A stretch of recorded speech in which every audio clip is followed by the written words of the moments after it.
Bonjour. L'Aude GPY. J'ai l'impression que les paires en Aude vont rebondir. Je sais pas, c'est un sentiment que j'ai. Donc là, nous sommes sur le mensuel. La clôture, il y a pas de support horizontal. Le support horizontal, euh, j'ai que cette mèche là. Ces deux mèches là. Il y a une mèche ici et une mèche ici. Donc pour moi, c'est pas un support horizontal valable. Et en dessous, ce sera ici et ici. Mais on a clôturé sur deux supports obliques. Un qui part là, du 1er juin 2016, sous cette mèche ici, là, 1er janvier 2019. Et là, ça a été cassé.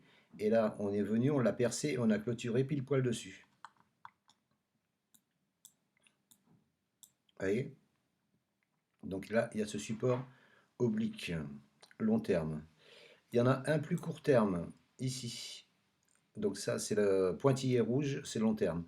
Plus court terme, la rouge, cette mèche, là, toujours la même, ici. Une mèche ici et une mèche ici. 1, 2, 3, donc la ligne de tendance est valable. Donc on a rebondi ici pour rebondir donc sur l'autre oblique. Euh, voilà, pour ça, il y a une petite dive haussière standard sur le RSI. On voit bien là, ça descend, le RSI il remonte. Le RSI est mal orienté, mais il y a une divergence. Ça, c'est pour le mensuel. L'hebdomadaire. L'hebdomadaire diverge aussi à la hausse. Hein, le RSI, on va commencer par le RSI. Le RSI diverge aussi à la hausse. Vous voyez?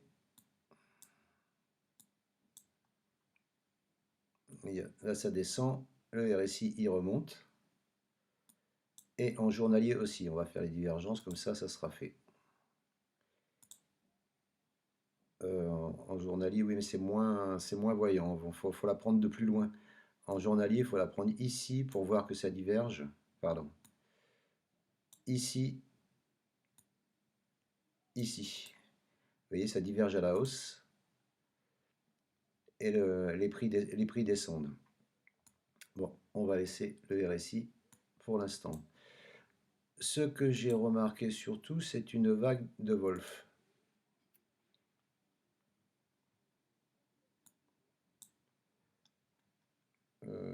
Non, c'est pas en H4, pardon, c'est en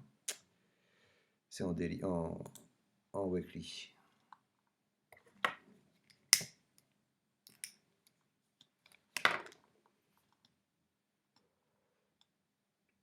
Voilà, on y est.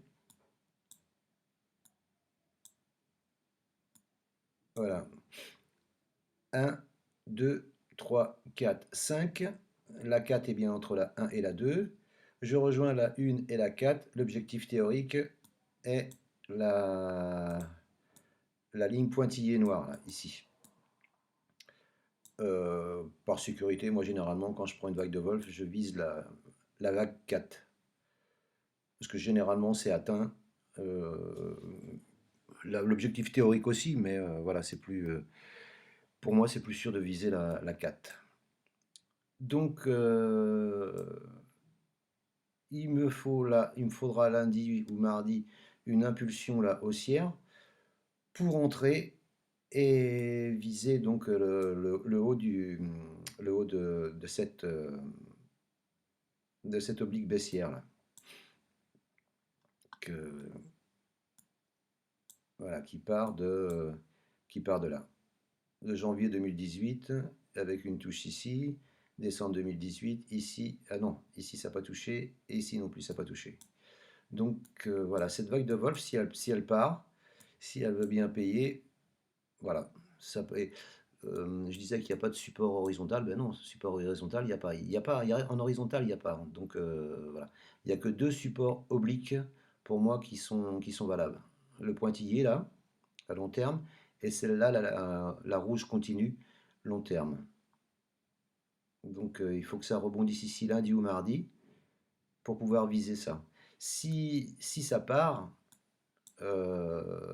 et qu'on vise, enfin que je vise là-haut, pardon, je mettrai un stop en dessous la trendline rouge là, on va dire à 2,50%, ouais. 2,50% pour viser, admettons que ça parte d'ici, pour viser 6,75, 7%, c'est correct, hein. C'est correct, ça fait plus de 1 pour 2. Donc voilà. Voilà ce que je vois moi sur la paire Aude JPY pour la semaine prochaine. Donc un rebond sous cette vague de Wolf. Voilà. Mais il faudra attendre une confirmation là, lundi, mardi pour rentrer parce que voilà, bon, il y a la divergence haussière qui me fait dire ça.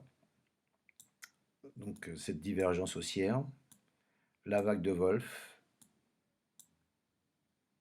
et le rebond sur les deux obliques baissières, la long terme et la plus court terme.